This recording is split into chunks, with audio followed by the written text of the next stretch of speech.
You want to support Roland Martin Unfiltered? Be sure to join our Bring the Funk fan club. Every dollar that you give to us supports our daily digital show. There's only one daily digital show out here that keeps it black and keep it real. It's Roland Martin Unfiltered. Support the Roland Martin Unfiltered daily digital show by going to RolandMartinUnfiltered.com. Our goal is to get 20,000 of our fans contributing $50 each for the whole year. You can make this possible. RolandMartinUnfiltered.com. Okay, folks, white people are losing their damn minds. They're losing their minds.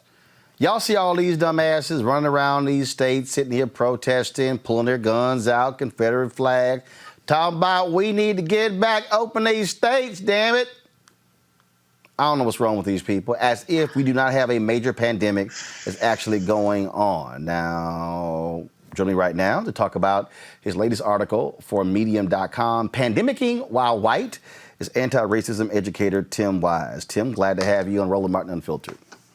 Thanks, man. Thanks for having me. All right, so what's up? Pandemicking while white, explain. Well, I just love that I'm the white person explainer for the show. I love that. Yeah, well, you know, look, when I was on CNN, I was the black explainer. I know white people. So let me sort of walk you through it. I think there are a few things, right? Number one is, as I talk about in the piece, that, you know, when you are and have been essentially the privileged and dominant group, and you really don't face oppression, and you really don't face systemic injustice. I'm not saying white folks don't have challenges, but don't face oppression. Yeah, I guess it becomes very easy for you to think that a stay-at-home order, and it's not even an order in most places, it's a, you know, strong recommendation, that is somehow tyranny, right? That's the heavy hand of the state, totalitarianism, fascism. That's a real privileged mentality, right? Black and brown folks know that tyranny looks a little different than that. Tyranny is getting, you know, shot, John Crawford in the Walmart. Tyranny is Tamir Rice being shot in the park in Cleveland. Tyranny is police brutality and racial profiling, children in cages, deportations. But when you're white, apparently, when you look at some of these protests in Michigan and Ohio, et cetera, and you have folks standing out there with signs, not ironic signs, but legit signs that say, I want a haircut, or talking about, you know, I want to be able to get seeds to plant flowers in my garden because it's spring.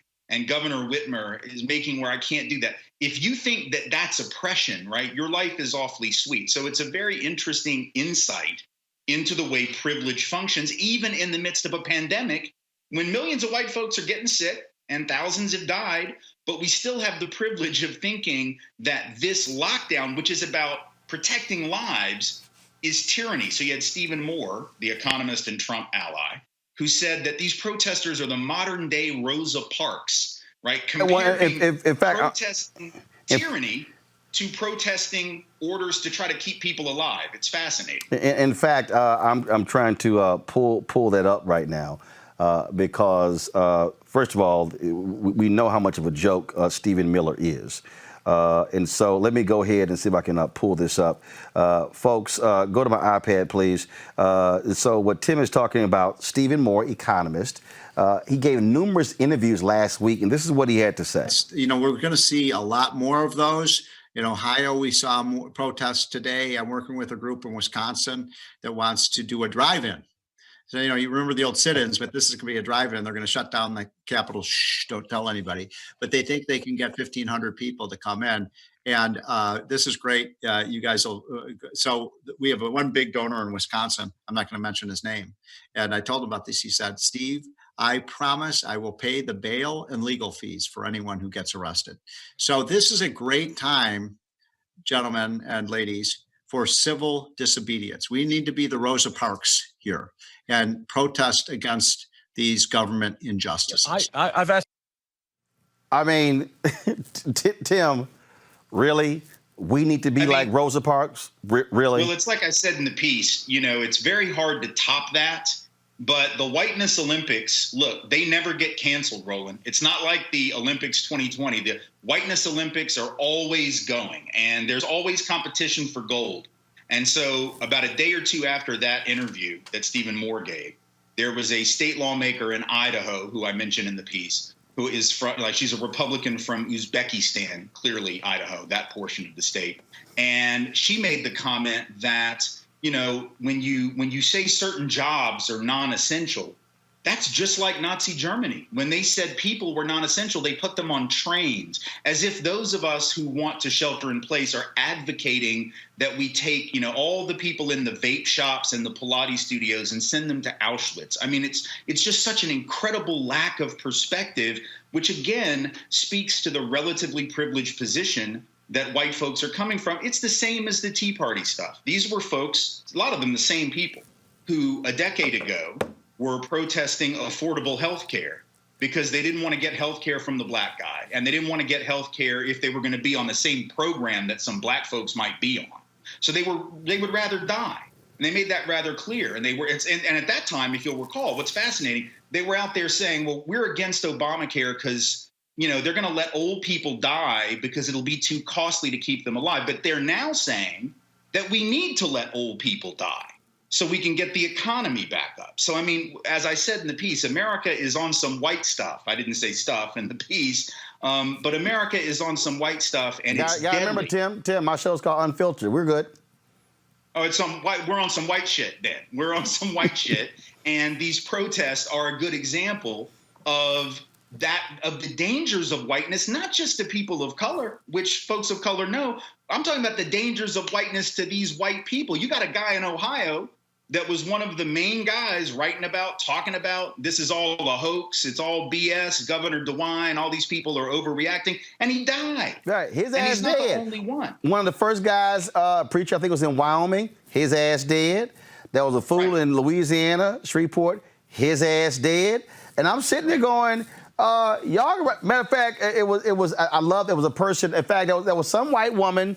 I wish I could find the tweet. It was some white woman was losing her mind on Facebook, and then this is just a joke. Don't believe this. Big time Trump supporter. Then a few days later, her family post a GoFundMe to pay for her funeral expenses because she's dead. Right. And what's sad about this is we're being given this false choice. You either go back to work and risk your life, or you stay at home and the economy crashes. There are other ways of doing this. We could, if we really cared about people as opposed to our economic orthodoxy that white conservatives in particular are so bought into, we could do something different. Denmark right now is paying people the equivalent of $50,000 US dollars per person to just stay home, stay healthy, and then shut the economy down until this thing is done. But in this country, we are so slavishly devoted to the idea of the unfettered free market and hyper-capitalism that the idea is, no, we got to go back to work.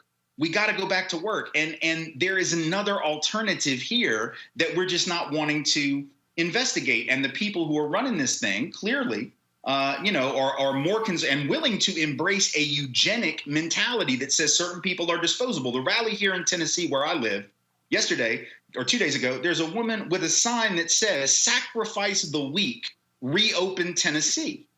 I mean, that's the kind of thing that if someone on the left or someone of color were ever to have a sign that said something like that, or to show up at the Capitol with guns strapped to the teeth, as these folks in Michigan did, we know what would happen to them. We know how they would be viewed. They would not be viewed as patriotic, liberty-loving Americans. They would be viewed as insurrectionaries. They would be arrested. They would be shot. They would be gassed. And the president wouldn't be signal boosting them on Twitter. So this is about a soft civil war, as people have talked about. This is about attempting to use mass death as a wedge issue in a culture war that this president wants to wage on behalf of whiteness. And that's what this is. And that's exactly what you're dealing with. You're dealing with somebody who is trying to gin up his white base. I got to read this comment. Got to get your thoughts when you talk about the craziness of whiteness. You have... from my home state, one of the most idiotic, asinine individuals. Look, I keep saying that the three dumbest governors are Brian Kemp of Georgia, Ron DeSantis of Florida, and Tate Reeves of Mississippi. The fighting those three for dumbest elected official is Dan Patrick. Okay, a crazy, deranged right-winger. I used to debate Dan when he was a conservative radio talk show host on the NBC affiliate. He is, I would dare say, 100 times crazier. This is what this fool said last night on Tucker Carlson's show. When he was About, we shouldn't, some of us should accept dying for the future of our kids. He said, quote, "What I said when I was with you that night," go to my iPad, Henry, "there are more important things than living, and that is saving this country for my children and my grandchildren and saving this country for all of us." I don't want to die. Nobody wants to die, but we've got to take some risk and get back in the game and get this country back up and running. Okay, but I'm going to deal with this quote. Tim, there are more important things than living. Right. Right. Well, let's just be very clear. It's because of the lives that are mostly at risk that he says that. I said this last week on Twitter. If COVID-19 was affecting disproportionately white, disproportionately, healthy, disproportionately prime of life, disproportionately evangelical Christian folks, for some reason, let's say this virus had a thing out for white folks or evangelical white Christians or whatever. If it was killing, or if it was just even killing disproportionately people in the prime of their lives, the way, for instance, the 1918 flu did. It was a weird thing. It actually affected young people more than old people. If COVID was doing that, none of these people who are saying, well, sacrifices have to be made and maybe some folks have to die, but it's the American way, they wouldn't be saying that. The reason that Patrick and others are willing to say that is precisely because the people who were disproportionately affected are working class and people of color and people who were already sick. So this is the eugenic mentality of, historically of all fascists. It's the eugenic mentality that animated this country in the late 1800s, early 1900s, from which Hitler borrowed. It's that same mentality. There's certain life worth living, and we will protect them at all costs. But others, well, they're marginal and they can be sacrificed. That's the only reason he's saying that. If this was disproportionately affecting people like him or younger than him, people in their 30s, let's say, or 40s who were white and middle class or above, he would never say that. And these folks wouldn't be out protesting at state capitals with guns. And also, I take it that you certainly agree that Donald Trump, he needs aggrieved, angry, we have no idea what's going on with white folks in order for him to beat Joe Biden in November. Yeah, it's the only hope that he has. And it's a calculated gamble on his part, because if things get opened back up and there's a huge uptick in illnesses, obviously a lot of that is going to hurt him politically. But he probably figures, well, I got no choice. My economy is in the tank now. The only thing I can do is take the chance. And if people die, I'll try to blame the governors. I mean, but this is all about his politics. This is about a guy and about a movement that has, as we've been saying, lots of us for a while, but it's more and more evident, it is a death cult. It is people that are willing to drink the Kool-Aid, just like folks with Jim Jones, walk off the cliff like lemmings on behalf of their dear leader. There's no philosophy behind this. Look at the signs at these rallies. They're all over the place. You got anti-vaxxers, you got the QAnon nut jobs, you got the people that just, Jesus is my vaccine. You got people that have signs about every possible cause under the sun. There's no coherent philosophy. The coherent philosophy here is this conspiratorial, they're all out to get Donald Trump and we must support him. This is cult behavior, and we don't have any obligation to be respectful to these people, to talk nicely about them. Our only obligation is to defeat them mercilessly every time we get the chance. Tim Wise, we certainly appreciate it. Thanks a lot. You bet, man. Thank you. All right. Every single night, we've got some of the top black experts. You're not going to see them on cable news or broadcast news because you swear black people aren't experts when it comes to this health crisis.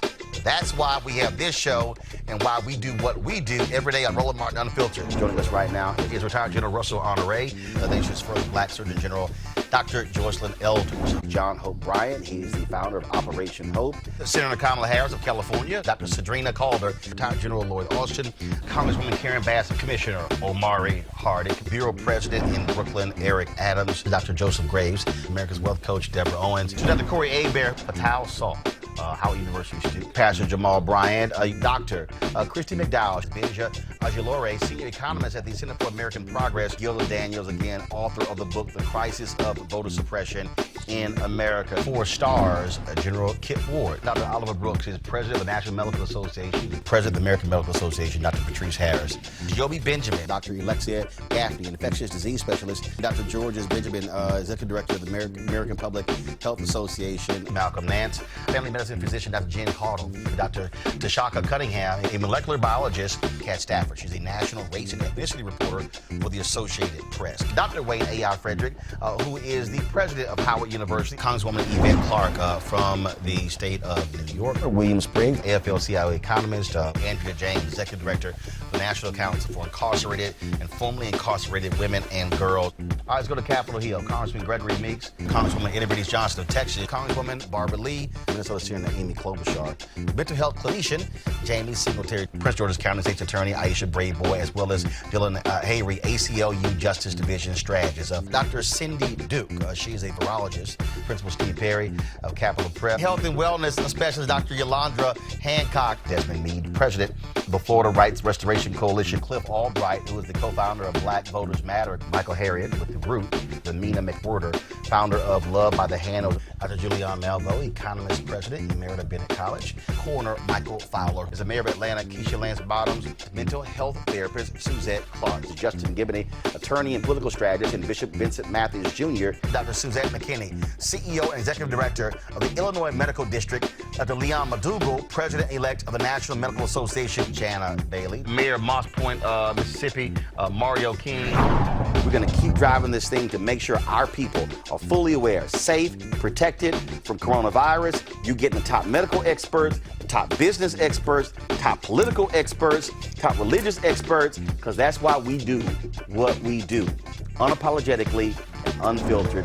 Ain't nobody else in the black media space doing what we do. Watch Roland Martin Unfiltered daily at 6 p.m. Eastern on YouTube, Facebook, or Periscope, or go to RolandMartinUnfiltered.com. Support the Roland Martin Unfiltered Daily Digital Show by going to RolandMartinUnfiltered.com. Our goal is to get 20,000 of our fans contributing $50 each for the whole year. You can make this possible.